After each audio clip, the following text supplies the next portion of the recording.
Stream wird ab jetzt live übertragen. Ja, Das ist brutal. schön. Das Brutal. ist schön. Das ist schön. Da schau, ich mache kleinen Donkey Kong, passend zu meinem T-Shirt. Oh, stimmt, jetzt sieht man es erst. Das ist ja das wunderschöne T-Shirt, Das beste T-Shirt auf der Welt. das Ich du lieb's. brauchst. Ich lieb's. Ich freue mich nämlich wie ein kleines Schnitzelchen auf Donkey Kong Bonanza. Wirklich? Wirklich? Ja, es schaut richtig geil aus. Ich habe mir dazu noch was angeschaut. Aber erst einmal herzlich willkommen zum Kassettenschmerz aus dem April noch. Wir sind ja wieder mal saufrüher dran. Aber es kann euch scheißegal sein, wann wir das machen. Seid froh, dass wir überhaupt was machen für euch. Eben, dass wir auf unserem hohen Ross herabsteigen und uns da ins Internet einsetzen. Das Aber ist echte. nicht selbstverständlich bei einer Steady-Abo-Abschlussmoral. Ich wollte gerade sagen, die ist schon sehr, sehr beschissen. Ihr geizigen Pissbacken. Wer sind da jetzt da alles? Gnädelwutzlingers, der Dragoncry. Oh, pünktlich. Schön. Der Jojo. Krawallmaus ist auch wieder da. Ja, wunderprächtigst, dass ihr da seid. Das freut uns doch. Ich meine, Schönen guten großartiges Tag. Line-Up, du. Schönen guten Tag. Ja, ich habe, was ich sagen wollte vorher, bevor ich begrüßt habe, es gibt ja, habe ich jetzt erst rausgefunden, haben wir das erste Mal angeschaut, von Nintendo auch so Treehouse nennen sie das. Da zocken sie dann irgendwie anscheinend neue Spiele an. Ich weiß jetzt nicht, ob es das schon immer gibt oder ob sie es jetzt für die Switch 2 gemacht haben. Habe ich jetzt gesehen, da hocken dann 3 Leute auf der Couch. Bombengeil, bricht zusammen. Einer, ich glaube Sam heißt der hat so einen Afro. Und er grinst die ganze Zeit so. Also ich glaube, das ist Fotzenprall, der Kerl. Und da haben wir jetzt ein bisschen Gameplay angeschaut, eben zu Donkey Kong Bonanza und zu Mario Kart World. Und Sesselberger, schönen guten Tag. Ja, ich hab Bock auf das Bonanza. Das ist, schaut genau nach so einem Spiel aus für mich, so schöne gute Laune, es ist schön bunt, es ist schön blöd. Taugt mir, hab ich Bock. Und auch aufs Mario Kart World, also auch jetzt, als ich das Gameplay noch ein bisschen gesehen habe, das schaut schon richtig, richtig spaßig aus und richtig gut. Also da habe ich schon Bock, aber ich habe immer noch nicht 450.000 Milliarden Euro Bock. Das ist mein Problem an der ganzen Geschichte. Ich wollte jetzt gerade fragen, wirst du dann zum Early Adopter von dieser nicht Na, ganz preiswerten Konsole? na, das werde ich wahrscheinlich nicht. Ich glaube, ich weiß gar nicht, ob ich mir die heuer überhaupt noch holen werde. Nicht einmal das kann ich unterschreiben, dass ich mir heuer noch ein neues, die Switch 2 kaufe oder ob ich bis nächstes Jahr warte. Da läuft mir nichts davon, muss ich jetzt sagen, weil ja, bei den Preisen läuft mir halt vielleicht der Geldball davon, aber mir persönlich läuft jetzt nichts davor, dass ich was versammle, weil ich bin ja eh noch versorgt bis in 3048 mit Spiele. Darum ist es nicht so dramatisch. Aber nichtsdestotrotz hätte ich Böcke drauf. Ja, das kann ein Slido fixen und Ja, dann das. Du fliegt musst die dir mal diese Preise Trios, veröffentlichen. du musst mir diese Trios-Dinger anschauen. Ich war schon fast wieder so, weil die so beschissen sind, dass ich aus Prinzip die Sachen nicht so wegbocken möchte. Da hocken drei so Spacken auf der Couch und spulen.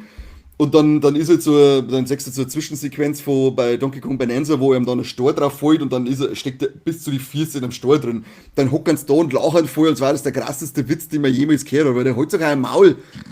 Also so Pseudo-Getue, wie viel Spaß das sie jetzt da gerade haben und wie lustig das alles so ist und boah, lecker, also das musst du auf stumm schalten, du musst wirklich fix aufs Gameplay konzentrieren und das anschauen, damit du ja auch nicht so hörst, was die Idioten da die ganze Zeit lachen und künstlich umeinander Spaß haben, die Spacken. Das ist jetzt wirklich ganz grausam an. Ich Ja, möchte das das nicht. ist sehr schlimm gewesen. Aber ich wollte wegen Gameplay mal sehen, darum habe ich geopfert fürs Team. Das ist sehr löblich. Ich habe mich Weil geopfert fürs Team. Aber lieber schauen wir uns Nintendo Direct so, da ist es, das passt, da ist es ein bisschen fachlicher oder sachlicher, nüchterner. beziehungsweise, ja genau, nüchtern ist das bessere Wort dafür, weil die scheiß Trios-Scheiße ist so gestellt, dass ich 6-mal hingespielt habe. Ja, Nintendo Direct sind schon immer sehr sachlich und Ja, charmant. super geil sind. Wenn sie da stehen so, da klang immer so geil so, and here you go, und dann sagen sie mir so geil in die Kamera rein. So übertrieben höflich, wie sie werden. Ja, geilen Japaner, ich liebe sie. Ich liebe sie und ich möchte eine Vagina-Cupcakes endlich mehr haben. Gottes Willen. Wer übrigens Super sonst. maximal unhöflich ist, und da schlug ich jetzt einfach den Themenwechsel ein, ist. Weil ich nämlich jetzt ein Nutella Be Ready nebenbei essen werde. Es kriegt jetzt Ah wieder. Gott, dieses Geräusch. Wolltest du ein wenig ASMR dazu? Stop it. Aber die Warte mal. Kopfhörer zu laut auftrat. Warte mal. Das schießt mir direkt durchs Hirn.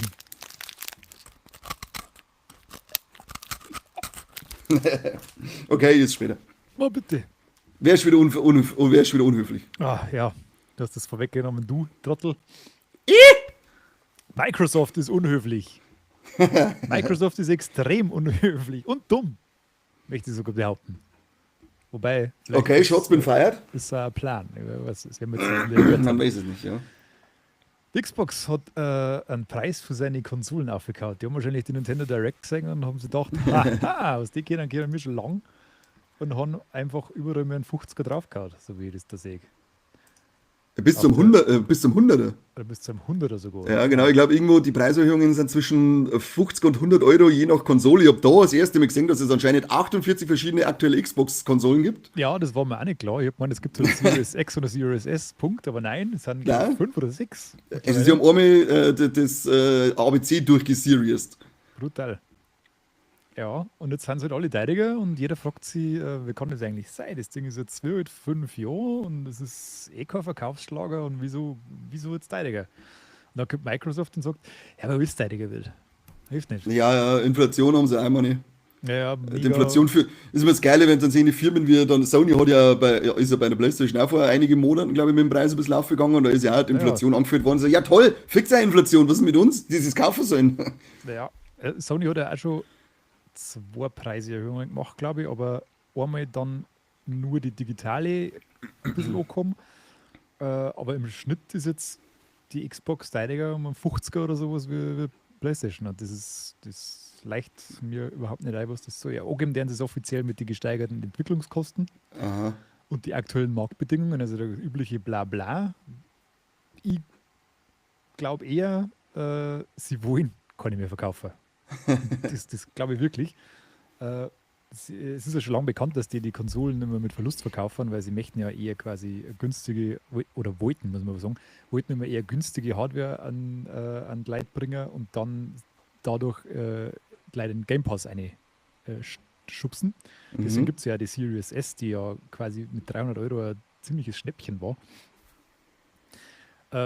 Good old days. Ja, und deswegen, wenn man dann auch noch die Verkaufszahlen anschaut, also sie haben ja keine offiziellen Verkaufszahlen ausgegeben bis jetzt, aber es gibt halt so Hochrechnungen und Schätzungen und so weiter und die zeichnen ein vernichtendes Bild von der Xbox. Insgesamt haben die Series X und S, also beide Modelle, so rund 31 Millionen Einheiten verkauft. PlayStation 5 mehr als das Doppelte, 75 Millionen. Und allein im letzten Jahr hat Xbox, soweit ich das herausgefunden habe, ungefähr 3 Millionen Stück verkauft und nur 500.000 in Europa. Also das Ding ist bei uns der Megaladenhüter und keiner möchte es eigentlich. Ja, das ist halt die Game Pass-Politik, wundert mich irgendwie auch nicht, weil du kannst halt die Dinger überall spielen und das ist ja ein eigener Werbeslogan. Ja. Und das, und sie möchten quasi, dass du Game Pass-Abonnent wirst und von überaus, von jedem Gerät aus Game Pass-Spiele spielen kannst, also alle Xbox-Spiele quasi. Und das macht halt die Konsole eben unattraktiver und da sie es ohnehin zum Verlust verkaufen, machen sie es jetzt einfach notwendiger, dass nur weniger Leute die Dinger kaufen, weil wenn keiner die Dinger kauft, müssen sie es herstellen, machen sie keinen Verlust und im Endeffekt braucht es keiner für ein Ökosystem. Wird wahrscheinlich die letzte Konsole aus dem Hause Microsoft gewesen sein. Überraschenderweise nicht, sie haben ja schon nächstes Jahr gekündigt, mehr oder Echt? weniger. Ja, sie haben gesagt, sie machen weiterhin Konsolen. Aber warum denn dann? Ja, das versteht das auch nicht, was das Scheiß ist. Sie machen wahrscheinlich, und man hat sich jetzt mit der PlayStation 5 Pro schon gesehen, die Preise werden halt massiv steigen. Also ich glaube, das ist nur ein Vorgeschmack, was wir jetzt dann für Konsolen so zahlen. Auch das mit der Switch. Wenn man jetzt sagt, dass die 5 Pro da 800 Euro kostet, ich schätze mal, dass die nächste Generation schon also mindestens mit 600 anfängt. Das werden immer mehr Gaming-PCs, auch die ganze Architektur und so weiter und dementsprechend werden die ja immer teurer werden. Für mich ist halt dann die Frage, vor allem wenn ich mir jetzt so Cloud Gaming und so weiter anschaue und Game Pass, ich habe das jetzt eigentlich wieder ausprobiert, habe mir auf Steam Deck Clair Obscur gestreamt. Das funktioniert wunderbar. Also wenn du eine gute Internetverbindung hast, Konsolen, das wird wahrscheinlich nicht mehr so das wahnsinnige Geschäft werden, fürchte ich fast. Natürlich wird das ein langjähriger Übergang werden, aber irgendwann, also dann lieber, wenn wir jetzt sehen, die Preisregionen vordringen, dann lieber ein Gaming-PC, den kann man auch einen Fernseher stupseln, weißt du schon? Ja, dann wird es auf alle Fälle unattraktiv, die ganze Geschichte. Aber es ist ein gutes Stichwort, was du gegeben hast bei Clair Obscur. Wie ist denn das? Das tat mir nämlich auch brutal sticker. Ich habe da ein bisschen was drüber gelesen. Ich finde die Ausgangsprämisse obergeil. Die finde ich richtig interessant und schaut auch cool aus. Ich glaube hat jetzt sogar irgendein französischer Politiker das Studio jetzt schon gelobt für das, dass sie mal aus dem Nichts heraus so ein Mords, Die haben Ding rausgestampft haben, die Zenful Interactive. Die haben irgendeine Ehrung gekriegt, ja. Man muss dazu sagen, die sind 30 Leute. Das ist ein winziges Studio, ja, aus Frankreich, und die haben jetzt einfach mal das bestbewerteste Spiel des Jahres ausgeballert. Und ich bin jetzt ungefähr bei 15 Stunden, das müsste ungefähr die Hälfte sein. Und ich muss sagen, das ist wirklich absolut geil. Also das ist die hohen Bewertungen kann ich absolut nachvollziehen. Ich darf dem aktuell deutlich über 90 gegeben. 95, vielleicht sogar 100, weil es einfach irrsinnig gut ist. Du hast ja schon gesprochen, das hat eine ziemlich geile Prämisse. Du wirst da quasi in so eine Welt geschmissen. Das ist eine Insel, die heißt Lumini, glaube ich, wenn ich mich nicht täusche. Und da ist jedes Jahr zur selben Zeit, sieht man in der Ferne bei so einem großen Monolithen so eine gottähnliche Figur hochsteigen. Die nennen es die Malerin, und die schreibt Zahl auf diesen Monolithen drauf, die leicht. Und alle Menschen, die auf der Insel leben, die derer Zahl entsprechend alt haben, verschwinden dann sofort. Also die malt das Ding und dann verpuffen die in Rosenstaub oder so, keine Ahnung. Sterben auf alle Fälle. Die Zahl läuft rückwärts. Also die hat bei 100 angefangen und wird halt jetzt ja eine weniger. Das heißt, es wird irgendwann ein Moment kommen, wo Leute sterben. Und die versuchen halt, das aufzuhalten, indem das jetzt ja eine Expedition zu den Monolithen hinschicken und schauen, ob es diese Malerin oder was das auch immer ist, diese Entität da aufhalten können. Und das ist auch der Name, das ist auch die Zahl im Namen. Du bist quasi auf der Expedition 33. Jetzt ist es ja so, dass du wirst da quasi auf die Insel geschmissen und bist halt da direkt vor der, also der Gommage heißt das, der Moment, wo das quasi immer passiert, wo die zeichnet und dann die sterben. Und hast da einen Prolog, der relativ kurz ist, aber eine irrsinnig krasse Charakterzeichnung hat. Also du bist da noch 10 Minuten, Viertelstunde so krass investiert in die Leute. Also ich bin wirklich da gesessen und habe noch einen Prolog schon übertrenzt. Das ist so unfassbar gut geschrieben. Ich habe es noch nie, also vielleicht einmal mit Ausnahme von The Last of Us, noch nie so natürliche Dialoge in einem Spiel gehabt. Das Spiel ist nicht fotorealistisch. Also du hast jetzt nicht so wie The Last of Us versucht, maximalen Realismus in seine Menschen zu bringen, sondern das ist also so ein bisschen eine stilisierte Grafik. Aber diese Charaktermodelle können Emotionen und Ausdruck so krass vermitteln, das ist irre. Also und das für so ein kleiner Team, das ist unfassbar stark. Also wie das Ganze inszeniert ist. Was auch noch stark dazu führt, dass das so gut funktioniert, an diese Synchronsprecher. Das sind wirklich super Synchronsprecher, und einen davon, oder zwei davon kennst du sicher auch. Wir haben einen Andy Serkis, Gollum, Herr der Ringe und so weiter. Und die Hauptfigur, der Gustav, wird vom Daredevil gesprochen. Vom Charlie Cox, oder? Charlie Cox, genau. Und der ist so unfassbar sympathisch. Also den magst du sofort so gern. Die halten sich auf so einer menschlich funktionierenden Ebene einfach. Das ist irrsinnig gut. Also jede Cutscene Hochgenuss. Absolut geil. Und dann hat es fiese Wendungen und was weiß ich, was alles und erzählt eine richtig geile Geschichte. Also ich kann das wirklich jedem nur empfehlen, der ein bisschen Wert auf Story legt, unbedingt das Spiel spielen.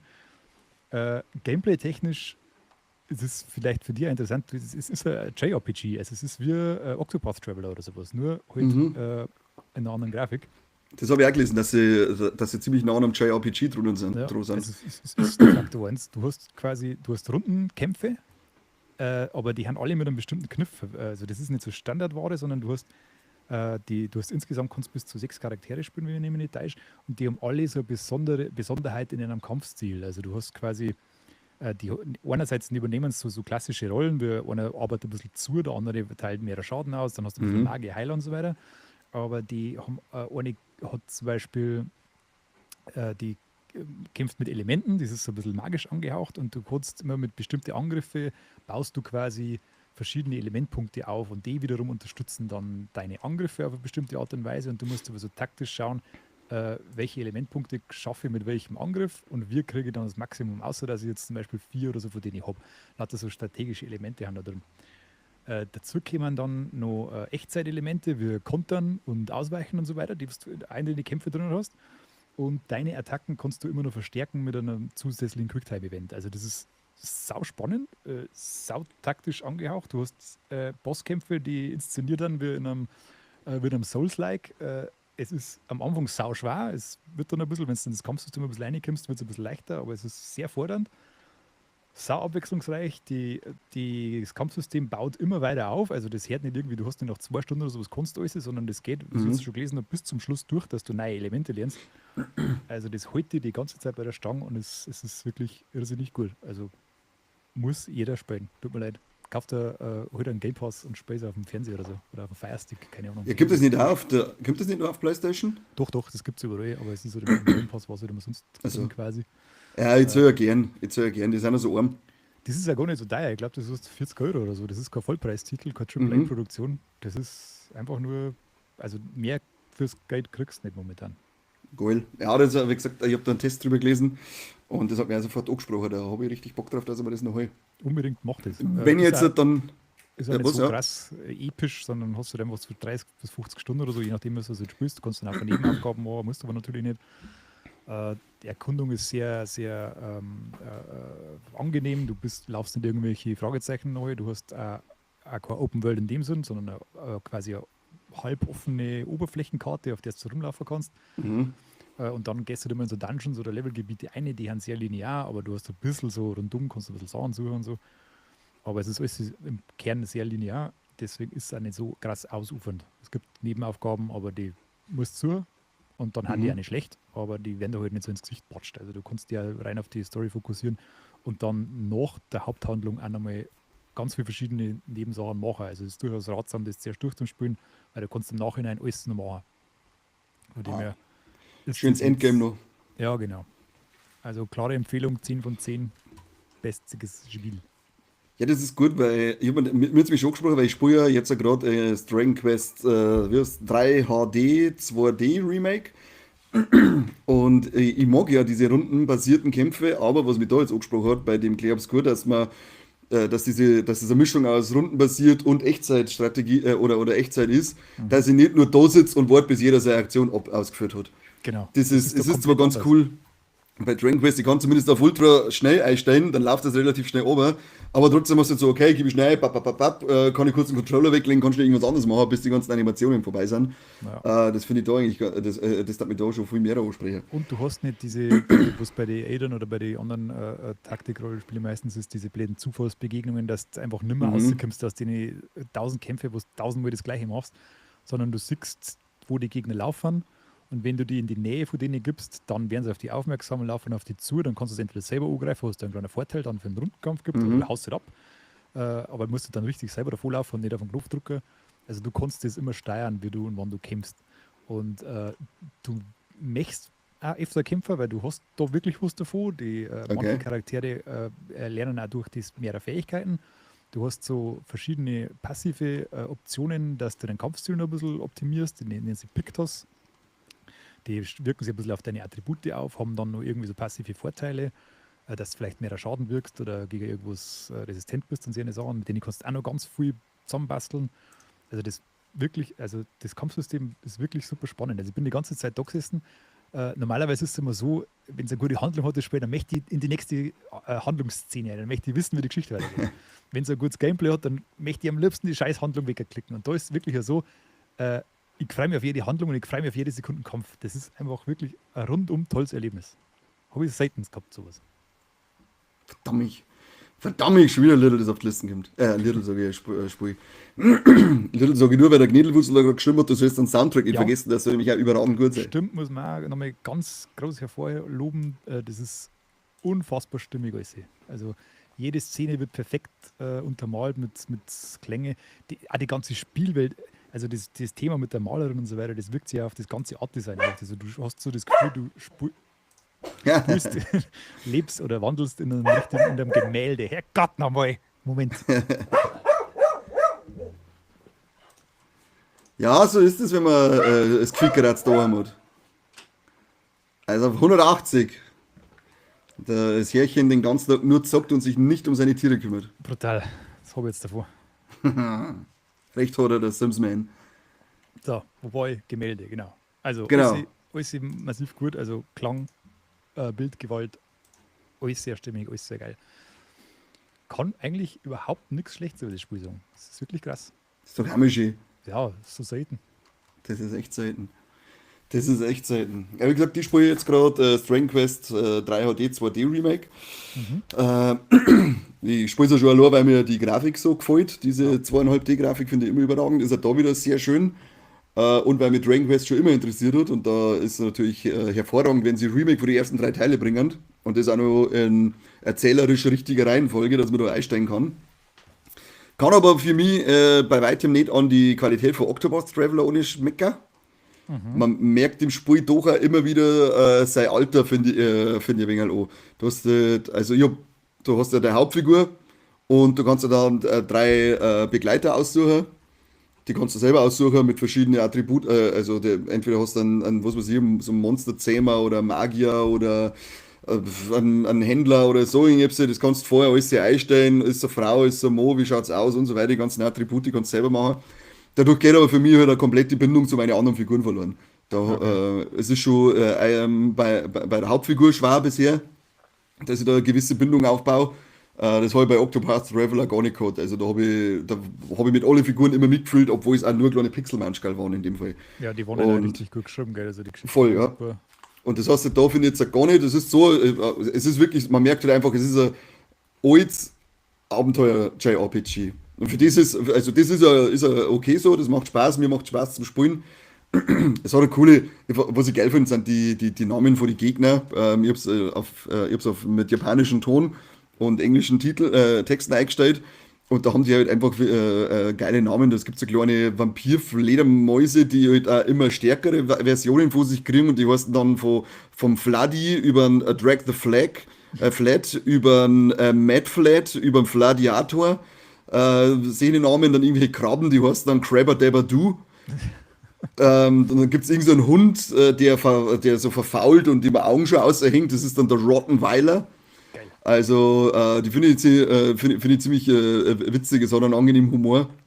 Verzeiht immer wieder coole Geschichten, wenn du in verschiedene Welten hinkommst, wo du in der Regel hast du irgendeinen König da, der dir irgendeine Aufgabe gibt, weil du bist da der Abenteurer, der von Land zu Land zieht und am Ende so das große Ganze irgendwie wahrscheinlich wieder retten muss. Aber es braucht schon eine ganze Zeit, dass das mal so richtig losgeht, die Geschichtserzählung. Und selbst wenn es dann losgeht, dann hast du immer so einen Traum, wo du irgendeine Stimme hörst, die dir dann verzeiht, du musst jetzt das machen und jetzt musst du das machen. Aber nicht so, dass du voll dabei bist. Also das ist also, was ich meine, was bei Octopath Traveler anders war. Das ist wesentlich besser und interessanter erzählt gewesen, mit besseren Figuren, dass ich mich ja wirklich mit den Figuren identifizieren kann und da mitfühlen kann. Das hast du bei Dragon Quest gar nicht. Das ist wirklich irgendwie so rein rastiges, oldschooliges JRPG-Abenteuer, dem man seine Limitierungen von der damaligen Zeit auch bei der Geschichtserzählung noch Vollgas kennt. Äh, Einfach nur im neuen Gewand. Es macht Also die haben quasi nur den visuellen Aspekt erneuert und spielmechanisch, storytechnisch ist alles das alte Spiel quasi, oder? Genau, ich habe das heute nicht gespielt, aber die Story, glaube ich, ist gleichbleibend. Da hat sich nichts Ja. geändert, was ich mitgekriegt habe.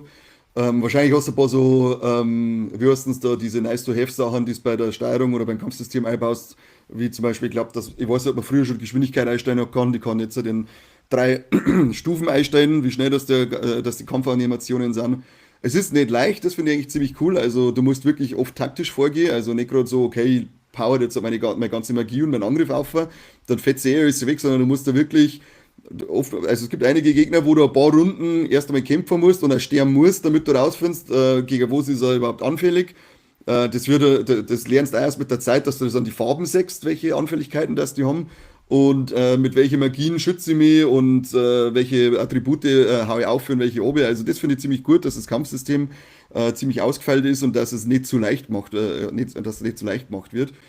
Ähm, was ich erst einmal nicht kapiert habe, war bei dem Ding, fange ich an und dann mache ich nur mit meinem Attacke und alle anderen kämpfen automatisch. Da denke ich mir, was ist denn das für Scheiße? Ich möchte das selber eingeben, ich kenne mich überhaupt nicht aus. Was soll der Mist? Bis ich dann einmal einfach mal auf Taktik geklickt habe und habe dann gesehen, bei Taktik kannst du einstellen, ich möchte alle Befehle selber geben. Der Typ soll sich nur aufs Heilen konzentrieren, der Typ soll sich nur aufs Angreifen konzentrieren und dann kannst du da 5, 6 verschiedene Befehle erteilen, dass du nur mal direkt steuern musst, was ich persönlich jetzt nicht brauche, weil ich mag meine Sachen selber eingeben.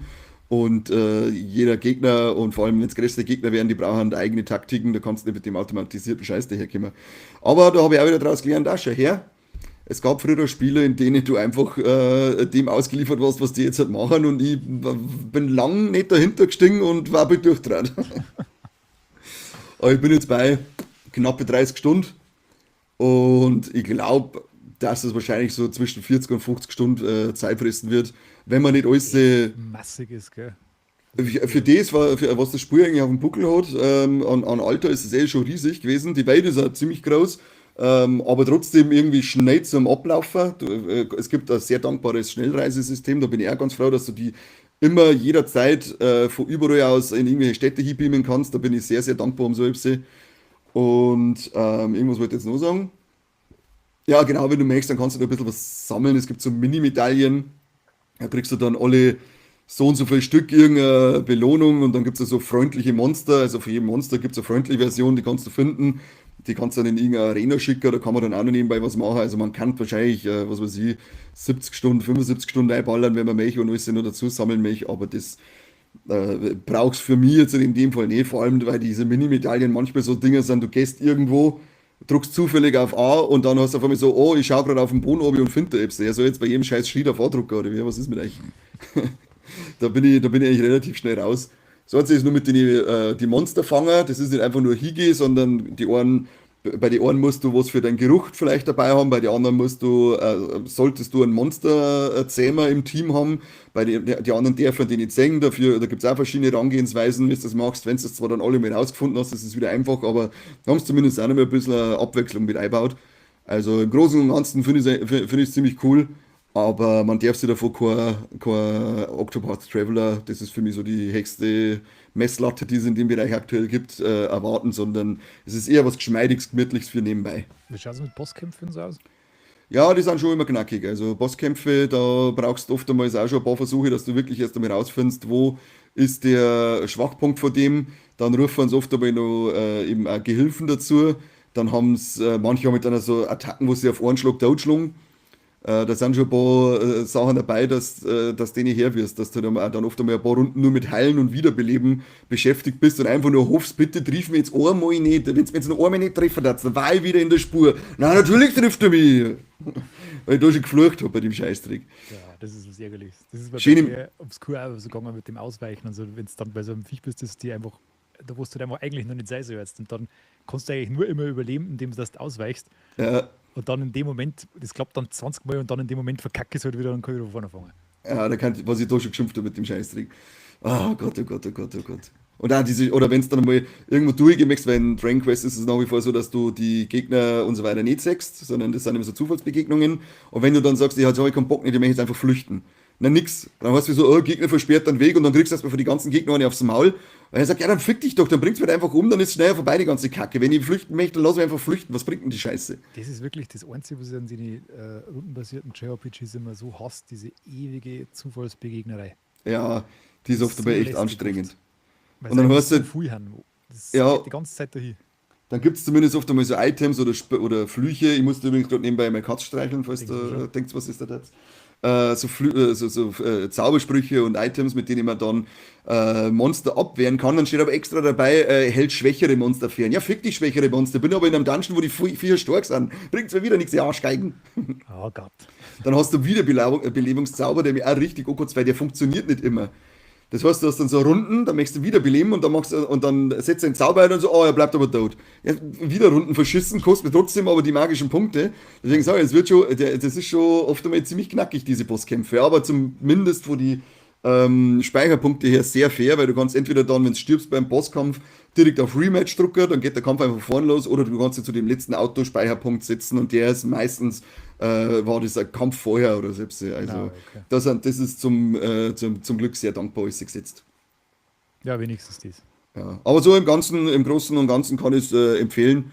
Wer auf diese JRPG-Sachen steht, ist gut bedient. Wer schon immer mal Dragon Quest spielen wollte, die alten zu der Riege KI, ich bin da sehr froh drum, dass ich es endlich mal nachholen kann.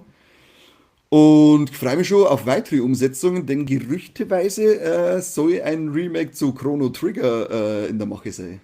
Ist das nicht schon wieder eingestampft? Jetzt hat erst das Gerücht aufgekommen. Ja, Aber war das nicht am nächsten Tag schon wieder eingestampft? ich weiß nicht, ich habe es gestern erst gelesen, dass sie da irgendjemand verschmatzt haben soll. Ich meine, ich hab. Naja, halt mal im Auge. Ja, schauen wir mal. Schauen wir. Ich war voll dabei. Ja, ich auch nicht. Wäre ich gerne mal. Hab schon viel Gutes gehört, viel zu viel Gutes eigentlich, aber Ja, und da gibt es ja, jetzt muss ich mal kurz nebenbei schauen, weil ich habe mir da jetzt immer die ganzen Neuauflagen von so alten JRPGs, die ich nie gespielt habe, auf Zeiten geschrieben, die jetzt nicht unbedingt mehr nachholen mehr. Und da war zum Beispiel die Suikoden 1 und 2 Dinger von der PlayStation. Das waren solche, die mich nur interessieren. Das Live Alive muss auch brutal geil sein. Das habe ich überhaupt nicht auf dem Schirm gehabt, bis ich davon gelesen habe. Das möchte ich auch unbedingt noch spielen. Also da, wer auf diese Sachen Bock hat, der hat auf alle Fälle einiges an. Jetzt fliegt mir schon Tor ins Gesicht vor lauter Streicheln. Der hat auf alle Fälle hier einiges an Material, würde ich sagen. Heart of Galgos, servus die Madeln, servus die Burm, servus das Heart of Galgos. es kommt übrigens, weil es gerade diese JRPGs angesprochen hast, das kommt zu Sea of Stars, ein DLC jetzt dann raus, gell? Das habe ich auch noch daheim stehen. Genau, das wird jetzt dann noch größer. Her damit, Und der kostet nichts, das ist eine ganz schöne Sache. der DLC. Genau, der ist gratis. So, jetzt muss der mit Kamera einschauen, wenn sie schon die ganze Zeit streicheln, dass die Leute was schön singen. Der kommt schon am 20. Mai. Diese gut. Diese gut, hä? Ja. Ui, das ist ja witzig. Wie bist du mit Assassin's Creed Shadows vorangekommen? Bist du schon durch? Ich habe aufgehört. Auwitzwig. Einfach aufgehört. Also Einfach aufgehört. Ich habe so 12 Stunden, 13 Stunden irgend sowas drauf gehabt und mir hat es auch echt gut gefallen. Aber Die Faulheit wird jetzt bestraft.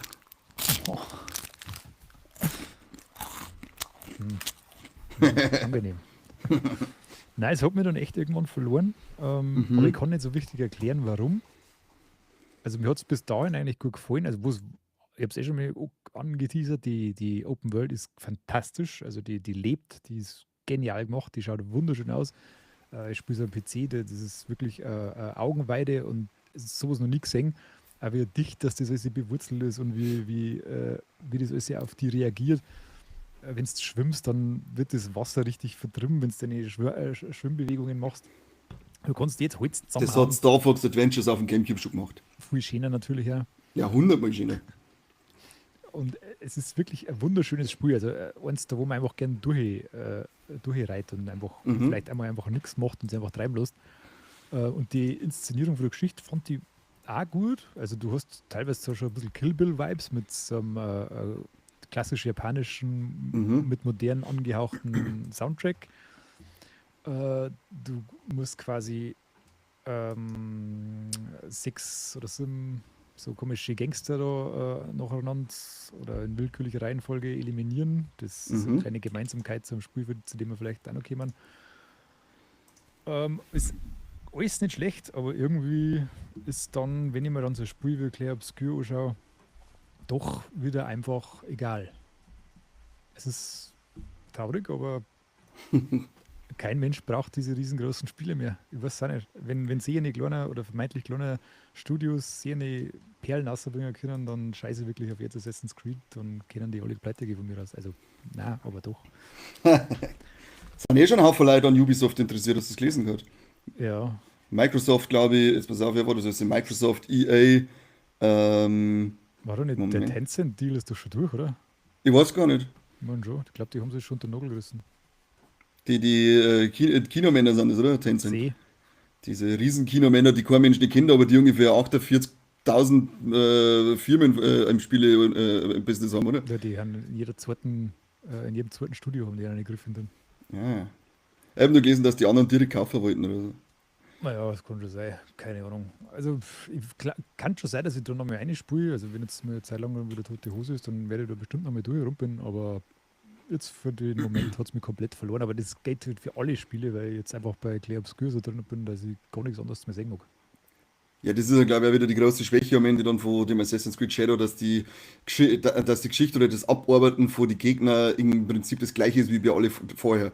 Ja, du hast dann Das- tatsächlich wieder so eine Karten, da wo dann die alle so draufstehen und dann kannst Ja. du die halt so in beliebiger Reihenfolge durcharbeiten und das ist halt dann schon wieder so ein Punkt, da will ich dann ein bisschen von der Leine lassen. Das ist einerseits okay, weil dann kann ich erkunden, aber andererseits habe ich dann auch nichts mehr, was mich irgendwie führt so. Also ich mag, Ja. halt, ich mag halt das immer lieber, wenn man so, wenn so eine aufbauende Geschichte entsteht, wo ich, wenn ich was tue, dann was auslöse, wo es beim nächsten zum Beispiel geschichtlich, storytechnisch wieder einen Sinn macht. Wenn ich Ja. jetzt die alle random da angreifen kann, dann baut nichts aufeinander auf, sondern alles ist relativ egal, was ich mache. Und dann ist das halt irgendwie zur Zeitfüller, mehr oder weniger. Mhm. Und das holt mich dann nicht so richtig ab. Ich mag das lieber, wenn ich sagen wir mal, ich gehe in den ersten rein und habe dann einen fetten Cliffhanger und dann muss ich mit zum nächsten arbeiten, weil da wird das wieder aufgelöst, macht aber wieder die Spur zu dem auf oder sowas. Das ist viel interessanter, wie wenn ich einfach Geschichte anfange, abschließe, dann gehe ich zur nächsten Fang so, Schluss ab und gehe zur nächsten Fang sowieso, Schluss ab. Ähnlich wie bei Englalalaland. Da wo du einfach nur 35 oder 40 verschiedene beschissene Quests hast, die nichts miteinander zum Tor haben und alle langweilig waren. Und Hauptsache die Spielzeit wieder auf 120 gesteckt. Ja, Das grausam. mag ich nicht. Ich mag lieber sowas Lineares, da wo es wirklich eine kompakte, aber dafür umso fesselnder und bis gute geschriebene Geschichte drinsteckt, wie bei Clair Obscur, was jetzt meine Messlatte für alle Spiele in Zukunft sein wird. Oder einfach sie komplett ohne Story und dann spielen wir schön Super Mario Wonder. Ja, oder so. Das ist genauso viel wert. Das Hauptsache es ist einfach super schön zum Spielen genau. und geht man sonst nicht auf den Sack. Ja, das war. Außer mit dem letzten Level und aber ja. Ja. Gibt es anscheinend jetzt auch bei Super Mario World so Zufallsereignisse. Super Mario Kart World. Da gibt es nämlich dann als Item den Kamek, was schon der immer auf dem Besen fliegt. Und der, dem jetzt frisch ist, der macht irgendwas. Und bei der Nintendo Direct hat es nämlich geheißen, oder passiert vielleicht auch noch einiges anderes Überraschendes, wenn man ihn benutzt. Ich habe da schon ein bisschen so die Wunderblume rausklingeln gehört. Bin ich mal gespannt, ob sie das damit einbauen. Kann ich mir cool vorstellen. Ja, das war geil. Kann ich mir cool vorstellen. Genauso wie ich richtig Bock habe auf das Chronos The New Dawn. Wann kommt denn das aus? Hast du das zufällig im Kopf? Das von neue Spiel, Survival-Horror-Spiel von die Silent Hill 2 Remake-Macher. Wie heißt das Team? Bloober, oder? Bloober? Bloober Team. Bloober Team, so heißt es, genau. Ich glaube, dass es kein konkretes Datum bisher gibt. Das soll wohl noch dieses Jahr rauskommen, aber keine Ahnung, du. Also wenn man sich ein bisschen ins Gameplay schon reinschaut, oder das erste Material, was es gibt an Beutel, dann ist man zwar brutal, also ich zumindest bin brutal an Dead Space erinnert, aber ist ja an sich nichts Schlechtes, weil Dead Space war vor allem das 1er und das 2er waren überragende Survival-Horror-Spiele. Und wenn dann auch noch die Macher vom Remake von Silent Hill 2, das ich auch überragend gut fand, dahinter stecken, dann sage ich, ja, gäbe schneller. Und die haben sich da ja ordentlich Gedanken gemacht, gell, mit ihrer Spielwelt und so weiter. Ja, also eine Das soll- Zeitreise-Mechanik drin, Ja, oder? Oder, das ist so oder eine behandelt Zeitreisen. alternative Zeitlinie in die 80er Jahre Mhm. in Polen. Also du hast da quasi Ja, so genau. eine Art Nachbildung von Warschau, glaube ich, in der du so spielst, wenn ich mich da richtig erinnere. Das will mit Marduk, oder? Dann Warschau! Ja, genau. Und wir beschreiben es als ein düsterer, histofuturistischer Stil mit Elementen des osteuropäischen Brutalismus. Ich verstehe kein Wort. Ich verstehe kein Wort, aber ich bin angefixt. Dazu kommt dann noch irgendwie so eine Zeitreise-Thematik, wo du irgendwie für so eine Organisation oder sowas Sachen erledigen musst. Ich weiß jetzt nicht mehr genau.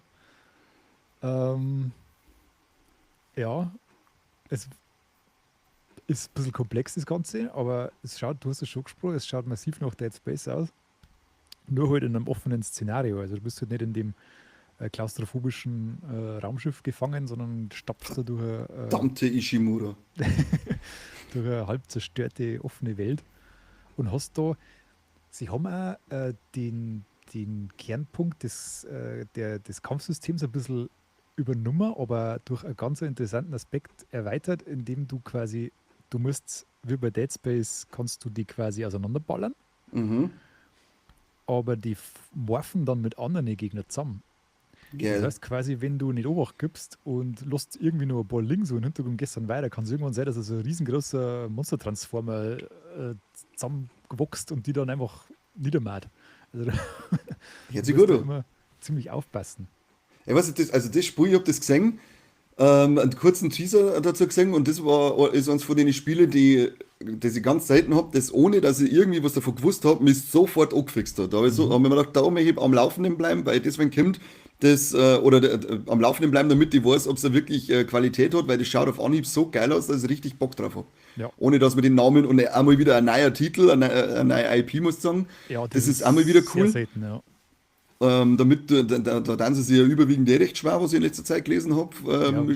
Neue IPs, dann sie sehr schwer am Markt. Ja, vor allem, weil es wird das Risiko wird da selten eingegangen. Also die ganzen Studios nehmen halt lieber altbewährtes her, weil sie nicht trauen, dass was Neues machen, weil halt mittlerweile so viel Kohle auf dem Spiel steht, dass wenn sie eine neue IP aufbauen möchten, durchaus auch mal pleite gehen kann, wenn das so verballert wird. Aber naja, ist schade. Sie kannten es ja dieses Jahr nur rausbringen, weil Rockstar war ja so gnädig und hat GTA 6 wieder mal verschoben. Und zwar auf den 26. Mai. War das 26. Mai 2026, kann es sein? Korrekto. Aber sie waren zumindest so gnädig, dass sie uns einen neuen Trailer spendiert haben. Ich weiß nicht, ob sie den Trailer schon gesehen hat. Der ist kurz, eine Stunde bevor wir mich angefangen haben, glaube ich, ist der Trailer zu GTA 6 rausgekommen, der zweite. Und ja, ich mag eigentlich nicht mehr so lange warten. Ich muss auch ganz ehrlich sagen, der erste Trailer war ganz nett und so, lustige Sachen drin gehabt, aber das Spiel war mir trotzdem wurscht so. Ich habe gewusst, das wird ein neues GTA und das wird schon irgendwie geil werden und dann haben wir wieder gedacht, jetzt legst du das Adapter und das wieder auf an, das ist scheißegal. Jetzt schauen wir da heute den Trailer an und jetzt habe ich da echt Lust drauf. Der zeigt eigentlich eine ganz nette Geschichte, so Bonnie- und Clyde-Dynamik. Genau, ja. Mit den zwei Protagonisten und Protagonistinnen und ist halt in dem geilen 80er Jahre Flair, aber halt in der Jetztzeit, so wie mir das so schaut. Ja. So ein bisschen die Vice City Vibes halt einfach. Genau. Ja, und es macht Spaß. Also das schaut mir nach einer coolen Geschichte an jetzt mittlerweile, was da erzählt wird. Vollgas, ja. Also Geschichten haben sowieso immer gute erzählt, finde ich. Ja. Also die haben bis jetzt immer gehalten, was versprochen haben. Und ja, drum, jetzt haut es noch schnell alles raus das Jahr, weil ab nächsten Jahr Mai bin ich erst mal wahrscheinlich halbes Jahr lang nur mit GTA 6 beschäftigt. Aber cool, was für Rockstar auch, der Grund, warum sie es verschoben haben, ist so hauptsächlich der sei, dass die einen Mitarbeiter keinen Crunch mehr aufbürden möchten.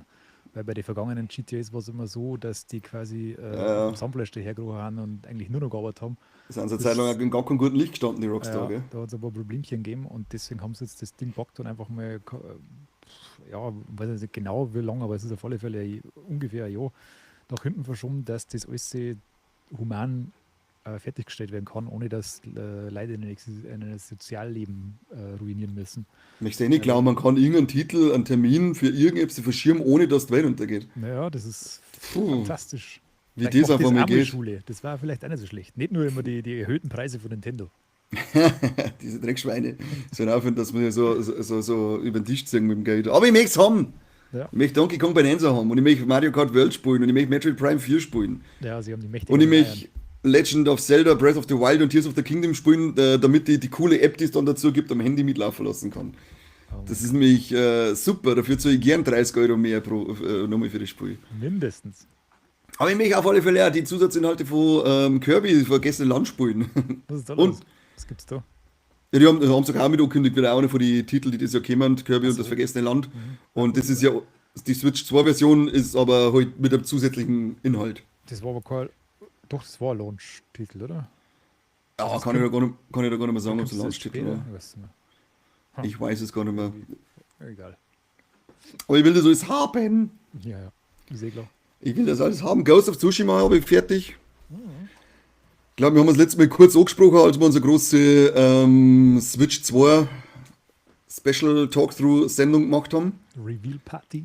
Reveal Party! Das war wie so Gender Reveal war das. Und dabei war es einfach nur ein Geldbeutel-Entleerungs-Reveal Party. Ja, das vor allem. Aber ja, Bombe, nachdem ja jetzt auch der offizielle Termin für Ghost of Utah, die Fortsetzung, bekannt ist, im Oktober, glaube ich, ist es soweit, gell? Bin ich schon sehr angefixt. Ich hätte zwar auch spekuliert, ob ich das nicht platiniere, dieses Spiel, aber als ich dann von die 80 Banner, die man sammeln kann in dem Spiel, alle gehabt habe, bis auf 4, haben wir gedacht, ach, fick dich. Ich habe jetzt echt keinen Bock, dass ich nochmal die komplette Scheißkarten ablaufe. Und selbst wenn ich es mit einer Anleitung mache, wo welche Banner sind, dann muss ich die Karten ablaufen, muss jetzt einzelne drum nochmal ablaufen. Also nope.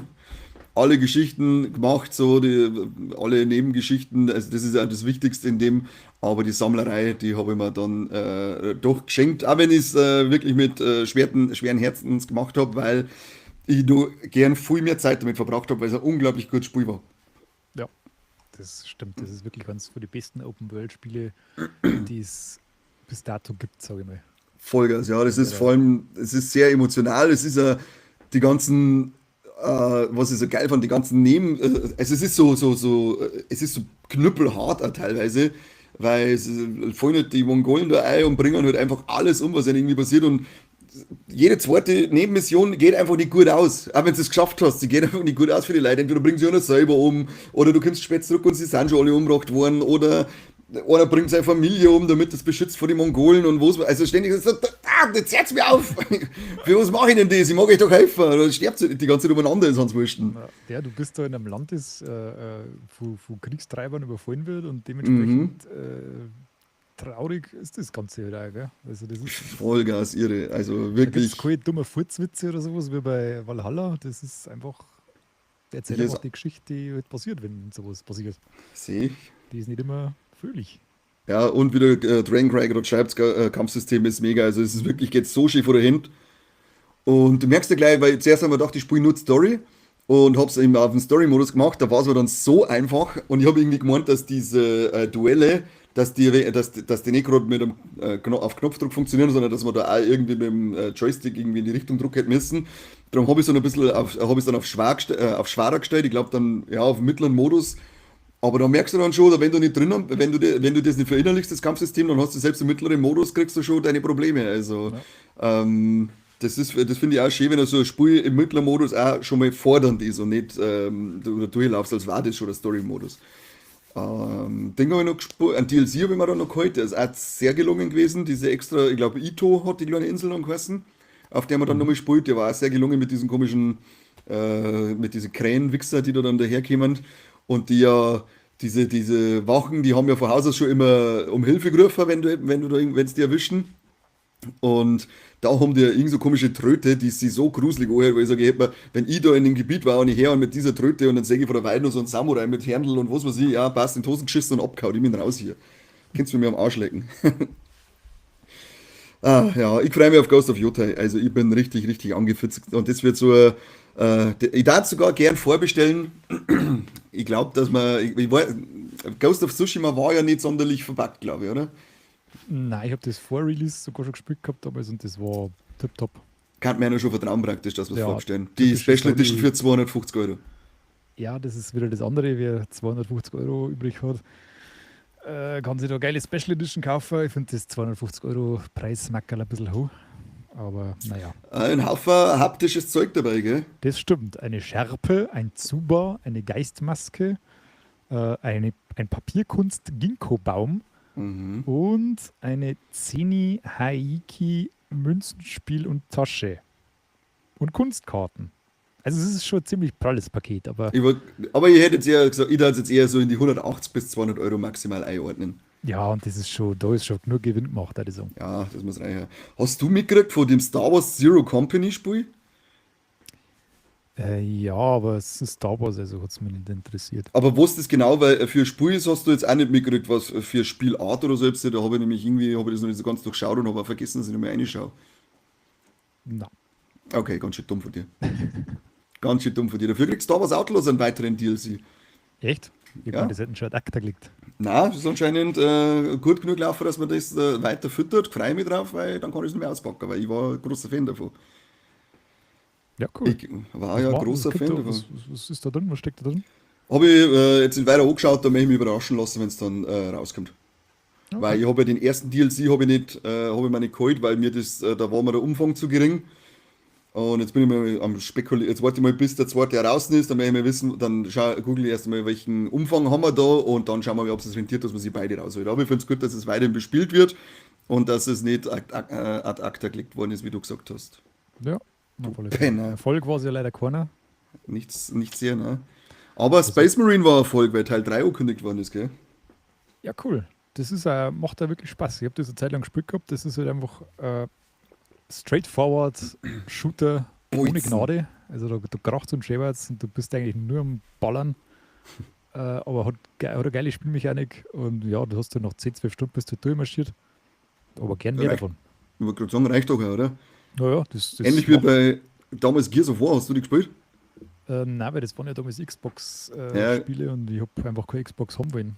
Kommt Das jetzt habe ich der aber erste nicht Teil gesehen. nochmal, der erste Teil kommt jetzt nochmal geremastert als Gears of War Reloaded im Und August. der kommt auch auf PlayStation, gell? Genau, darum sage ich es dir gerade, weil die da nachhin, ich glaube, die ersten 3 Teile habe ich gespielt gehabt damals beim Kumpel und die waren echt cool. Gern mit den Kettensägen fahren drauf. Das Ja, bin macht ich Spaß. gespannt. Das macht Spaß. Genauso wie du, was jetzt halt anscheinend ja gerade läuft, wo ich überhaupt nicht kapiert habe, warum, aber es ist scheinbar so, bei Call of Duty Black Ops 6, in den Seasons, hast du jetzt so die ganzen Haufen verrückte Figuren zum Spielen, wie eben Jay und Silent Bob oder ein Ding, wie heißt der Lockerkopf mit Brille, der die ganze Zeit Aschenbecher töpfert, der mit dem James, der Seth Rogen. Was? Den kann man jetzt auch spielen bei Call of Duty und da gibt es eine geile Finisher. Ich habe dann ein paar Videos schon geschaut, weil er natürlich ein Depp ist und dann ist so, dass er sich da schrickt vor Arm und dann fällt ihm Knarre runter und beim Runterfallen schießt es auf und dem anderen halt dann den Kopf und so ein Mist. Also ganz spaßig. Ich war aber sehr überrascht, dass solche Figuren jetzt eingeführt werden. Aber warum nicht? Ja, das machen sie schon länger. Da waren Wrestler waren auch schon drin. Echt? Cody Rhodes und so hast du auch schon nicht mehr kennen, ja. Und so WWE-Dings gemacht draus. Geil. Da kommt jetzt rein so von der AEW kommt jetzt auch ein eigenes Spiel, gell? Ja, gibt's ja schon. Das habe ich ja schon seit 1,5 Echt? Jahren. Ich Ja, hab das das ist jetzt, scheiße. Das ich habe es heute erst gelesen, dass es das Spiel davon gibt. Ich habe mir eigentlich gemeint, dass die AEW schon wieder komplett tot ist. Das war schon ein Ding drin bei PlayStation Plus Spiele, glaube ich, haben sie das auch schon drin gehabt. Ja, Ah, das ist jetzt so wie die alten geilen auf dem Nintendo 64, das WCW NWO Revenge und so weiter. aha. So ist halt sein, aber es schafft es halt irgendwie nicht. Also es hat halt so eine, es hat eine Kackgrafik, sagen wir uns ehrlich. Es schaut scheiße aus und spielt sich Echt? scheiße. Das ist wirklich nicht gut. Das hast du, Geil. da hast du nach einer Stunde oder sowas hast du alles erlebt in dem Spiel. Also das ist, Ja, es reicht doch. ja, also wenn du es Link, geschenkt Link, kriegst, dann kannst du mal eine flotte Stunde damit verbringen, aber Geld, da kannst du dafür ausgeben. länger macht doch Catchen eh keinen Spaß. Das stimmt nicht. Ach so, das habe ich nicht gewusst. Schieder dämliche Korbi kommt in den Chat ein und das Erste, was er tut, ist, dass er sich beschwert. Wahnsinn. Bevor er überhaupt Hallo sagt, hörst du Sepp ist viel leise und er kann nicht schreit. Korbi müsste jetzt eigentlich gewohnt sein, dass ich ihn anschreibe, weil normal kannst du mit dem Hans Wurst nicht reden. Deswegen ist er auf einmal taub jetzt schon, ja. Ja. Was ist mit deinem scheiß Hund schon wieder? Süß ist er. Nein, jetzt klang es mir schon langsam. Was haben wir denn noch für Releases im Mai? Ja, genau, die haben wir jetzt gut hergeholt. Da kommt tatsächlich ein bisschen geiles Zeug noch. Ja, aber ich mag es nicht spielen. Jetzt pass auf. Also Dune Awakening? Dune Awakening ist da. Dann haben wir Doom the Dark Ages. Oh ja, lecker, das schaut geil aus. Das schaut richtig geil aus. Dann Hast du die 2 vorherigen Teile gespielt? Das 2016 und 2020, kann es sein? Nein, aber die habe ich irgendwo in einem Abo drin und die hätte ich noch gerne ein bisschen angespielt, weil mir das wirklich interessiert hat jetzt diesmal. Ich bin normalerweise nicht so der super schnelle Shooter-Fan. Eher so Robocop Rogue City und so. Aber das schaut cool aus. Muss ich mal so sagen. Ja, den ersten von 2016 habe ich gespielt. Da ist schon Achterbahn. Also das ist schon so schnell. Du kommst dir für die ist eigentlich nichts, weil du kommst ja bei Mario Kart und Super Smash Bros. Schon nicht mit. Also du bist eigentlich raus. Ja, da kommt der Epilepsy. Dann ist Drum vorbei. war Dark Ages ganz gut für die, weil das ist ja wieder ein bisschen geerdeter vom Gameplay. Soll nicht so extrem schnell sein. Ja, geerdet in Doom-Sprache ist aber immer noch. Das kommt natürlich dazu, aber langsamer als die ersten 2 Teile und deswegen ist deine Doom-Zeit gekommen. Ja, Weil das du ist ja, bist das ist ja, dumm. ich muss ganz mittlerweile muss ich echt sagen, ich habe ja immer auf den Game Pass geschimpft, aber momentan haut er mir wirklich aber richtig geile Spiele aus. Weil das kommt ja auch wieder im Game Pass. Also kann ich das wieder einfach mal anspielen, wenn ich möchte. Oh ja, also da habe ich eigentlich Bock wieder mal gescheit umeinander rotzen, aber erst muss es Doom Eternal spielen. Und jetzt pass auf, was noch kommt. Einmal haben wir noch das Elden Ring Night Rain, Das das ist der Mehrspieler-Ding, oder? Mehrspieler-Ding. Und dann kommt Onimusha 2, Samurai's Ich- Destiny. Ich habe es nie gespielt ohne Musche. Ja, nicht. Das war jetzt der ideale Einstieg. Aber warum ist es ein Teil 2? Ich möchte Teil 1 erst spielen. Das weiß ich nicht. Hängen die zusammen überhaupt? Ich habe keinen Schimmer. Keine sonst. Ich muss immer ein schlechtes Wortspiel draus machen, das ist peinlich. Übermorgen kommt mit The Midnight Walk was ganz Interessantes. Das habe ich schon angespielt. Es gibt eine VR-Version und eine normale Version. Mhm. Darf noch nicht drüber reden, aber das ist ziemlich geil, weil das hat so eine düstere Gruselwelt und die Figuren haben vorher quasi aus Knetmasse gemacht worden und dann ins Spiel übertragen. Also das ist eine richtig handgemachte Welt Geil. und schaut teilweise richtig geil aus. Es ist mit so Stop-Motion gemacht. Mhm. unbedingt mal anschauen. Das ist wirklich interessant. Das ist eine eher kleine Produktion, aber halt eine ganz andere Herangehensweise wie bei den meisten anderen Spielen, die man sagt. Hat so ein bisschen Little Nightmares Flair, nur ein Ach, bisschen. da glaube ich, habe ich wieder vergelesen. Jetzt, was du sagst, Little Nightmares. Müsste die Ist, einmal. ist aber in der zwei spielen. Ego-Perspektive. Das Okay. ist der Unterschied. Aber kann man sich mal anschauen, wenn man auf so düstere Rätselspiele steht. Ja, nein. Hau ab mit dem Scheiß. Gnedelmutzler sagt gerade, Onimusha hat er nur das mit dem Jean Grenon gespielt. Naja, Genau, stimmt. Das hat's weiß ich gegeben. gar nicht mehr. Mhm. Das weiß ich gar nicht mehr. Und der Corby fragt, ob wir schon über das grandiose Oblivion Remaster gesprochen haben. Nein, weil es uns ein Scheißdreck interessiert. Da muss ich leider zustimmen. Bis Aber, auf das, dass es ein Anakin Skywalker Easter Egg gibt. Das finde ich gut. Das ist stark. Aber ich sprich hiermit eine Einladung aus an Corby. Vielleicht mag er ja beim nächsten Talkthrough mal so eine kleine 15-minütige Gastrolle machen und sie über Oblivion unterhalten. Ich wollte gerade sagen, wenn er schon hier im Chat rumfuhrwerken kann, dann kann er mal wieder mitmachen. Mhm.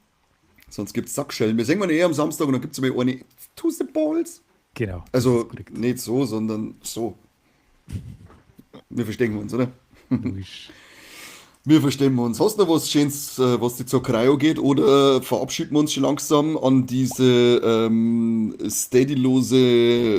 von dieser steadylosen Mist-Crew hier? Mhm. Nein, ich glaube, ich habe soweit alles durch. Wir haben ja die Releases einigermaßen durchgekommen. Glaube auch. Holst du das Night Rain von Elden Cockring? Nein, mich interessiert die Multiplayer-Scheiße einfach nicht. Das ist. Ich habe keinen Bock drauf. Es ist genauso das gleiche Problem mit dem, was für Switch 2 rauskommt. Das schaut sau geil aus und so und das war toll, aber es ist ja der Multiplayer, also kann er sich schleiern. Kein Bock. Korrekt. Bin ich bei dir. Dann sind es abhauen. Spielen wir weiterhin das, was wir schon haben. Da ist schon herzgefreut, dass der Corbin hat sofort zugesagt und kommt, hat auf alles, was ihm lieb und heilig ist, geschworen, dass er beim nächsten Talkthrough dabei ist. Ihr habt es Ich also hab's- als erstes gehört. Genau, Jetzt ist ein Stein gemeißelt. jeder sechs. Vielen Dank, dass ihr beiden mich eingeladen habt. Jetzt komme ich wieder dazu, denn ich bin eine Prinzessin und möchte zu jeder einzelnen Sitzung gerne persönlich eingeladen werden. Das ist das, was mir zumindest der Chat auch sagt. Ja, und dem kann man nur vertrauen. Wollte gerade sagen, also das Internet hat auch nie geleugt. Eben. Dann sagen wir, also Seppi, schön was wieder mit dir. Ich mag jetzt wieder Zucki und weiter Dragon Questinieren. Und ich werde Claire obskuren. Claire Obscurin. Dann sagen wir an alle, was schreibt sie da? Kani haben wir jetzt schon oft genug gesehen, ich hau den Scheimer Krawallmaus. So schaut's aus. Jetzt ist die Achterbahn. Zunder auflegen. Jetzt, ich wollte gerade sagen, also jetzt muss sie kurz vor Feierabend, muss man jetzt nicht nur so den Abend versauen. Warte noch. Danke an alle, die zugeschaut haben, zugehört haben. Schreibt uns in die Kommentare, was ist gerade gesagt. Vielleicht habt ihr ein paar Empfehlungen für uns, die wir dann gekonnt ignorieren. Aber ihr wisst es eh, Content hier und Reaktionen und Interaktionen, das ist ja alles sehr wichtig. Darum schreibt uns eine, was ihr jetzt gezockt habt und dann schauen wir, dass wir einen Talkthrough im Mai, vom Mai noch im Mai schaffen und nicht wieder sauber später sein. Wobei, 6. Mai für den April ist jetzt auch nicht so schlimm. Und dann übrigens mit dem Corby, weil jetzt hat er nämlich wirklich zugesagt. Das, ja, schau. Eben, Krawallmaus möchte ja endlich wieder mal ein bisschen Cybermoppen und das nicht nur im Chat. Genau. Ich möchte, dass Dankeschön. du live liest und nicht darauf reagieren kannst. Genau, dass du was richtig sagt, wie er seine Tränen verdruckt. Dann Dankeschön, danke an Seppi. Und dann hören wir uns wahrscheinlich morgen zum Kassettenschmerz. Den gibt es die Woche wieder. Aber es kriegt es wahrscheinlich wenn ihr hier die Glocken aktiviert habt, eine Benachrichtigung. Ansonsten seht es auf Instagram. Und somit sage ich bis dann, weil ich bin nämlich ein Reimemonster. Wiederschauen. Wieder Afrop. Mhm. Für dich.